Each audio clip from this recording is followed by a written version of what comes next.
তো hello guys, আবার একটি ইনফরমেটিভ আপডেট নিয়ে আপনাদের সামনে চলে এসেছি। অন্নপূর্ণার টাকা যাদের এখনো ঢোকেনি, যাদের এখনো ফর ফার্দার ভেরিফিকেশন বলে পড়ে আছে, তারা যদি চান যে আমরা ক্লেম করব, কিন্তু আপনারা করতে পারেন।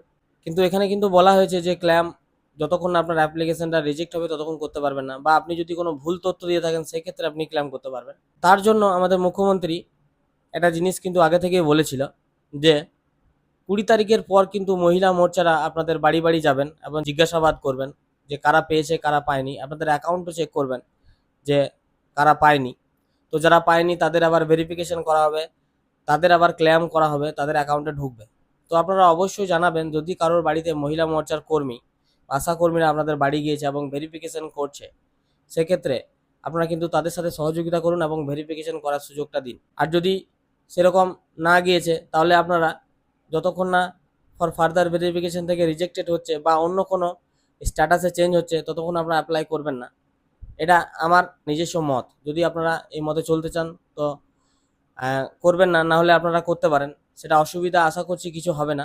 কিন্তু ফর ফার্দার ভেরিফিকেশন মানে হলো এখনও আপনার ভেরিফিকেশন বাকি আছে। তো সেক্ষেত্রে হতে পারে আপনার বাড়ি কিন্তু ভেরিফিকেশন হবে। তো একবার আমাদের মুখ্যমন্ত্রী এই ব্যাপারে কি বলেছেন একবার শুনে নিন। তো মহিলা যদি বাদ চলে যায়, আমাদের যে পোর্টাল, সেই পোর্টাল দ্বিতীয় কাউরের কাছে এসে যাবে। সেখানে আমাদের মহিলা মোর্চার কর্মীরা প্রত্যেকটা মা বোন দিদির কাছে গিয়ে নতুন ফর্ম ফিল আপ করতে হবে না, শুধু ফর্মের নম্বর, অ্যাকাউন্ট নম্বর দিয়ে অভিযোগটা নথিভুক্ত করবেন।